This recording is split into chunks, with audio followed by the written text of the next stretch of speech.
SK வந்து பார்த்தீங்கன்னா, அடுத்ததா எஸ்கே 24 ப்ராஜெக்ட்ட ஸ்டார்ட் பண்ண போறாரு. சிபி சக்கரவர்த்தி தான் அந்த ப்ராஜெக்ட்ட டைரக்ட் பண்ண போறாரு.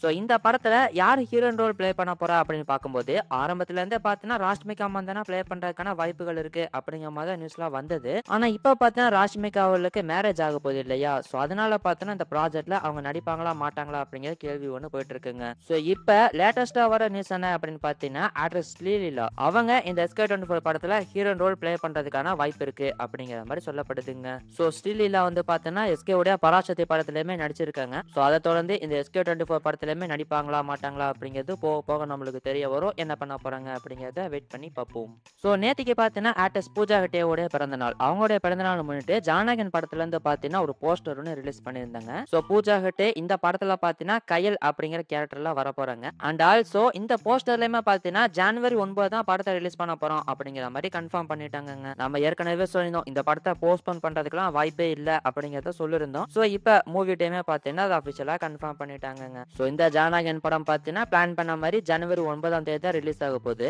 ஸோ இது போக இந்த படத்துடைய ட்ரெய்லர் அப்டேட் பத்தி நேத்துக்கு போட்ட வீடியோல நம்ம பேசியிருந்தோம். ஸோ அந்த வீடியோவ பார்க்காதங்க சேனல்ல அந்த வீடியோ இருக்கு போய் பாருங்க. ஸோ இந்த ஜானகன் படத்துடைய அடுத்த அப்டேட் வந்து பார்த்தீங்கன்னா, நவம்பர் மந்த்ல தான் வரதுக்கான வாய்ப்பு இருக்கு அப்படிங்கிறத நம்ம ஏற்கனவே சொல்லியிருக்கோம். நவம்பர் 2nd வீக்ல இந்த படத்துடைய ஃபர்ஸ்ட் சிங்கிள் வரதுக்கான வாய்ப்பு இருக்கு அப்படிங்கிறத சொல்லியிருந்தோம். ஸோ இதுக்கான அஃபிஷியல் அனௌன்ஸ்மெண்ட் வருதா அப்படிங்கிறத வெயிட் பண்ணி பார்ப்போம். நேத்துக்கு பார்த்தீங்கன்னா, பைசன் படத்துடைய ட்ரெய்லர் ரிலீஸ் பண்ணிட்டாங்க. ஸோ ட்ரெய்லர் எல்லாம் பார்த்திருப்பீங்கன்னு நினைக்கிறேன். ஸோ ட்ரெய்லர் வந்து பார்த்தீங்கன்னா, உண்மையிலே சூப்பரா தாங்க இருந்துச்சு. ஆஸ் யூசுவல் மாரி செல்வராஜோட படம் எப்படி இருக்குமோ அதே மாதிரி படமா தான் இதுவுமே தெரியுது. ஸோ ட்ரெய்லர் வந்து பார்த்தீங்கன்னா, அந்த மாதிரி ஸ்டைல்ல தான் இருக்கு. ஸோ துருவ் விக்ரம் வந்து பார்த்தீங்கன்னா, இந்த படத்துக்காக ஏகப்பட்ட எஃபர்ட்ஸ் போட்டிருக்காரு அப்படிங்கிற மாதிரி ஏற்கனவே சொல்லியிருந்தாங்க. ஸோ எவ்வளவு எஃபர்ட் போட்டிருக்காரு அப்படிங்கிறது இந்த படத்துடைய ட்ரெய்லர்லயே நம்மளுக்கு தெரியுதுங்க. ஸோ சியான் விக்ரம பத்தி உங்களுக்கே தெரியும். எவ்வளவு எஃபர்ட் போட்டு ஒரு படத்தை நடிப்பாரு அப்படிங்கிறது தெரியும். ஸோ அதே மாதிரி துருவ் விக்ரமே பார்த்தீங்கன்னா, இந்த படத்துக்காக ஏகப்பட்ட எஃபர்ட்ஸ் எல்லாம் போட்டிருக்காரு. ஸோ ஸ்கிரீன்ல எந்த அளவுக்கு ஒர்க் அவுட் ஆக போகுது அப்படிங்கிறத நம்ம வெயிட் பண்ணி பார்க்கலாம். அண்ட் இது போக சோஷியல் மீடியால வந்து பாத்தீங்க சியான் விக்ரம் அவர்கள் எவ்வளவு எஃபர்ட் போட்டு நடிச்சாலும் இப்ப ரீசெண்டா அவரோட படங்கள் எதுவுமே ஓட மாட்டேங்குது. அந்த மாதிரி துருவ் விக்ரமோட படமும் போயிடக்கூடாது அப்படிங்கிற மாதிரி சோஷியல் மீடியால பாத்தீங்கன்னா பேசிட்டு இருக்காங்க. இத பத்தி உங்களோட ஒப்பீனியன் என்ன அப்படிங்கிறத கமெண்ட்ல சொல்லுங்க.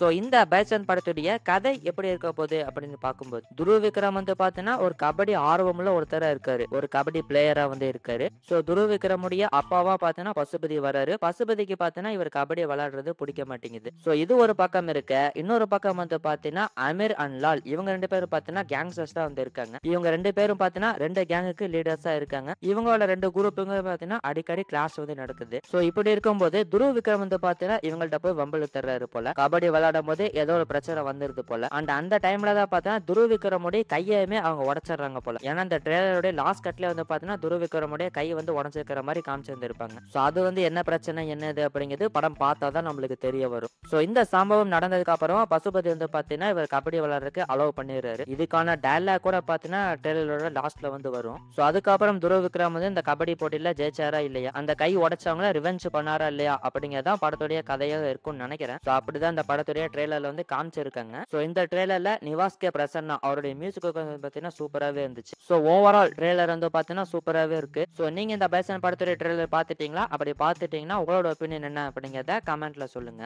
ஸோ இந்த பைசன் படத்துடைய டைரக்டரான மாரி செல்வராஜ் வந்து பாத்தீங்கன்னா இப்ப நிறைய இன்டர்வியூஸ்லாம் கொடுத்துட்டு இருக்காரு இல்லையா? ஸோ அதுல வந்து பாத்தீங்கன்னா அவரோட அடுத்தடுத்த ப்ராஜெக்ட்ஸ் பத்தி சொல்லியிருக்காருங்க. ஸோ அந்த வகையில பாத்தீங்கன்னா என்னுடைய அடுத்த ப்ராஜெக்ட் வந்து தனுஷுடைய ப்ராஜெக்ட் தான் இருக்க போகுது அப்படிங்கிற மாதிரி சொல்லியிருக்காரு. ஸோ அந்த D56 ப்ராஜெக்ட் பத்தி தாங்க சொல்லியிருக்காரு. ஸோ இந்த படத்துக்கான போஸ்ட் ப்ரொடக்ஷனுக்கு வந்து பாத்தீங்கன்னா இப்ப சீக்கிரமா ஸ்டார்ட் பண்ண போறாங்க அப்படிங்கிற மாதிரி சொல்லப்படுது. அண்ட் தனுஷுமே பாத்தீங்கன்னா இப்ப D55 ப்ராஜெக்ட் சீக்கிரமா ஸ்டார்ட் பண்ண போறாரு. இதை முடிச்சிட்டு இமிடியேட்டா பாத்தீங்கன்னா இந்த D56 ப்ராஜெக்ட் ஸ்டார்ட் பண்ண போறாங்க. ஸோ என்ன பண்ண போறாங்க அப்படிங்கறத வெயிட் பண்ணி பார்க்கலாம். அண்ட் இது போக பாத்தீங்கன்னா மாரி செல்வராஜ் வந்துட்டு இன்ப நீதியை வச்சு ஒரு ப்ராஜெக்ட் பண்ண போறாரு அப்படிங்கிற மாதிரி ரொம்ப நாள் நியூஸ்லாம் வந்தது. ஸோ இப்ப மாரி செல்வராஜ் வந்து பாத்தீங்கன்னா இது அபிஷியலா கன்ஃபார்ம் பண்ணிட்டாரு. இன்ப நீதியை வச்சு நான் ஒரு படம் பண்ண போறேன் அப்படிங்கிற மாதிரி சொல்லியிருக்காருங்க. ஸோ இது போக பாத்தீங்கன்னா கார்த்திகிட்டயுமே ஒரு கதை ஒன்று சொல்லியிருக்கேன். ஃபியூச்சர்ல அந்த ப்ராஜெக்ட் பண்ணுவோம் அப்படிங்கிற மாதிரி மாரி செல்வராஜ் பாத்தீங்கன்னா கன்ஃபார்ம் பண்ணியிருக்காரு. ஸோ இந்த மாதிரி மாரி செல்வராஜ் வந்து பாத்தீங்கன்னா பேக் டு பேக் நல்ல லைனப் வந்து வச்சிருக்காரு. இதை பத்தி உங்களோட ஒப்பீனியன் என்ன அப்படிங்கிறத கமெண்ட்ல சொல்லுங்க.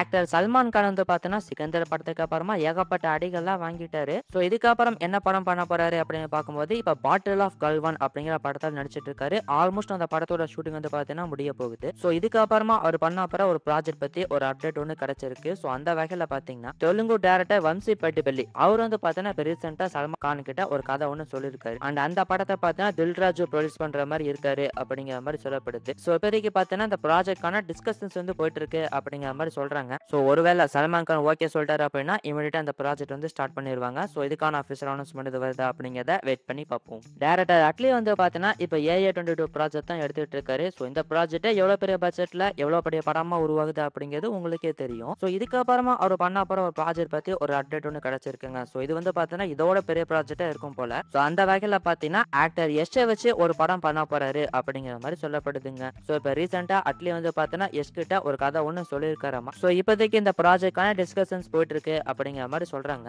ஸோ ஒருவேளை இந்த ப்ராஜெக்ட் வந்து ஓகே ஆச்சு அப்படிங்கிற பட்சத்தில் ஹோம்பாலே பிலிம்ஸ் அவங்க ப்ரொடியூஸ் பண்றதுக்கான வாய்ப்பு இருக்கு அப்படிங்கிற மாதிரி சொல்லப்படுது. அண்ட் அதே மாதிரி இந்த ப்ராஜெக்ட் ஓகே ஆச்சு அப்படின்னா ஒரு பிக் ப்ராஜெக்டா இது இருக்கும் அப்படிங்கிற மாதிரி சொல்லப்படுதுங்க. அண்ட் ஆல்சோ இந்த படம் வந்து பார்த்தீங்கன்னா ஒரு கேங்ஸ்டர் சப்ஜெக்ட் உள்ள ஸ்டோரியா இருக்கும் அப்படிங்கிற மாதிரி நியூஸ் ஒன்று வந்திருக்கு. ஸோ இந்த மாதிரி அட்லியோட பிலிமோகிராஃபியை பார்த்தீங்கன்னா வேற லெவல்ல போயிட்டு இருக்குங்க. ஸோ இந்த அட்லி அண்ட் யஷ் இந்த ப்ராஜெக்ட் பத்தி உங்களோட ஒப்பீனியன் என்ன அப்படிங்கிறத கமெண்ட்ல சொல்லுங்க. இதுக்கான அஃபிஷியல் அனௌன்ஸ்மெண்ட் இது வருதா அப்படிங்கிறத வெயிட் பண்ணி பார்ப்போம். ஆக்டர் பிரபாஸ் உடைய கல்கி 2 படத்தை எடுத்துக்கிட்டோம் அப்படின்னா இந்த தீபிகா படுகோன ரோல்ல யாருப்பா நடிக்க போறா அப்படிங்கிற கேள்வி தாங்க போயிட்டு இருக்கு. ஏன்னா இந்த ரோலுக்காக பார்த்தீங்கன்னா ஆரம்பத்துல ஐஸ்வர்யா ராய் கிட்ட டாக்ஸ் போயிட்டு இருக்கு அப்படிங்கறத சொல்லியிருந்தோம். அண்ட் அதுக்கப்புறம் அவங்க இந்த ப்ராஜெக்ட்ல இருந்து விலகிட்டாங்க. அதுக்கப்புறம் ராஷ்மிகா கிட்ட டாக்ஸ் போயிட்டு இருந்தது. அண்ட் ஃபைனலா வந்து பார்த்தீங்கன்னா ருக்மிணி வசன் கிட்ட டாக்ஸ் போயிட்டு இருக்கு அப்படிங்கறத நம்ம ஏற்கனவே சொல்லியிருந்தோம். ஸோ இப்போ வந்து பார்த்தீங்கன்னா அவங்களுமே இந்த ப்ராஜெக்ட்ல இருந்து விலகிட்டாங்களாமா. ஸோ இப்போ ஃபைனலா வந்து பார்த்தீங்கன்னா ஆக்டர்ஸ் ஆலியா பட் அவங்க கிட்ட டாக்ஸ் போயிட்டு இருக்கு அப்படிங்கிற மாதிரி சொல்லப்படுது. ஆனா அவங்களுமே பார்த்தீங்கன்னா கன்ஃபார்ம் ஆகல. இப்போதைக்கு டாக்ஸ் தான் போயிட்டு இருக்கு. ஸோ என்ன பண்ண போறாங்க அந்த கேரக்டர்ல யார் நடிக்க போறா அப்படிங்கறத நம்ம வெயிட் பண்ணி பார்க்கலாம். இதை பத்தி உங்களோட ஒப்பீனியன் என்ன அப்படிங்கறத கமெண்ட்ல சொல்லுங்க. ஆக்டர் பிரபாஸ் எடுத்துக்கிட்டோம் அப்படின்னா இப்ப பிரபாஸ் கானு அந்த ப்ராஜெக்ட்ல தான் நடிச்சிட்டு இருக்காரு. ஸோ இப்போ பார்த்தீங்கன்னா இந்த படத்துக்கான 60% ஷூட்டிங்கை கம்ப்ளீட் பண்ணி முடிச்சிட்டாங்க அப்படிங்கிற மாதிரி சொல்லப்படுதுங்க. அண்ட் சீக்கிரமா படத்தோட ஷூட்டிங் வந்து கம்ப்ளீட் பண்ணிடுவாங்க அப்படிங்கிற மாதிரி சொல்லப்படுது. அண்ட் இந்த படத்தை பார்த்தீங்கன்னா அடுத்த வருஷம் ஆகஸ்ட் மந்த் ரிலீஸ் பண்றதுக்கு பிளான் பண்ணிருக்காங்க அப்படிங்கிற மாதிரி நியூஸ் ஒன்று கிடைச்சிருக்கு. ஸோ அப்ப அடுத்த வருஷம் பிரபாஸ்க்கு வந்து பார்த்தீங்கன்னா 2 ரிலீசஸ் காத்துட்டு இருக்கு. ஒன்னு வந்து பார்த்தீங்கன்னா ராஜா சாப் படம் ஜனவரி 9ஆம் தேதி ரிலீஸ் ஆக போகுது. அண்ட் இந்த பிரபாஸ் கானு படம் வந்து பார்த்தீங்கன்னா அடுத்த வருஷம் ஆகஸ்ட் மந்த் பார்த்தீங்கன்னா ரிலீஸ் ஆக போகுது. ஸோ இதுக்கான அஃபிஷியல் அனௌன்ஸ்மெண்ட் இது வருதா அப்படிங்கிறத வெயிட் பண்ணி பார்ப்போம். ஆக்டர் ராம் சரணுடைய பெட்டி படத்தை எடுத்துக்கிட்டோம் அப்படின்னா இப்ப ரீசெண்டா வந்து பார்த்தீங்கன்னா படத்துல இருந்து ஒரு சாங் சீக்வன்ஸ் எடுத்திருக்காங்க. ராம் சரண் அண்ட் ஜான்வி கபூர் இவங்க 2 பேரும் டான்ஸ் பண்ற மாதிரி ஒரு சாங் சீக்வன்ஸ் வந்து பார்த்தீங்கன்னா எடுத்திருக்காங்க. இப்ப அக்டோபர் 10ஆம் தேதி அந்த சாங் சீக்வன்ஸ் எடுத்து முடிச்சிருக்காங்க அப்படிங்கிற மாதிரி சொல்லப்படுது. ஸோ இது வரைக்கும் பார்த்தீங்கன்னா இந்த படத்துடைய 60% ஷூட்டிங்கை கம்ப்ளீட் பண்ணி முடிச்சிட்டாங்க அப்படிங்கிற மாதிரி சொல்லப்படுது. இது போக பார்த்தீங்கன்னா இந்த படத்துடைய ஃபர்ஸ்ட் ஹாஃபே ஃபுல்லா எடிட் பண்ணி வச்சிருக்காங்க அப்படிங்கிற மாதிரி சொல்லப்படுதுங்க. ஸோ இந்த பெட்டி படத்தை பார்த்தீங்கன்னா இவங்க பிளான் பண்ண மாதிரி மார்ச் 27ஆம் தேதி அடுத்த வருஷம் மார்ச் 27ஆம் தேதி ரிலீஸ் பண்ணிடுவாங்க. அண்ட் இந்த படத்துல இருந்து ஃபர்ஸ்ட் சிங்கிள் வந்து பார்த்தீங்கன்னா சீக்கிரமா வந்துடும் அப்படிங்கிற மாதிரி சொல்லப்படுது. ஸோ இந்த படத்துக்கு ஏஆர் ரஹ்மான் தான் மியூசிக் பண்றாரு. ஸோ அந்த பாடல் எப்படி இருக்க போகுது அப்படிங்கிறத நம்ம வெயிட் பண்ணி பார்க்கலாம். ஸோ இப்போதைக்கு ஃபர்ஸ்ட் சிங்கிள் வந்து பார்த்தீங்கன்னா அடுத்த மாசம் வரதுக்கான வாய்ப்பு இருக்கு அப்படிங்கிற மாதிரி சொல்லப்படுது. ஸோ இதுக்கான அஃபிஷியல் அனௌன்ஸ்மெண்ட் வருதா அப்படிங்கிறத வெயிட் பண்ணி பார்ப்போம்.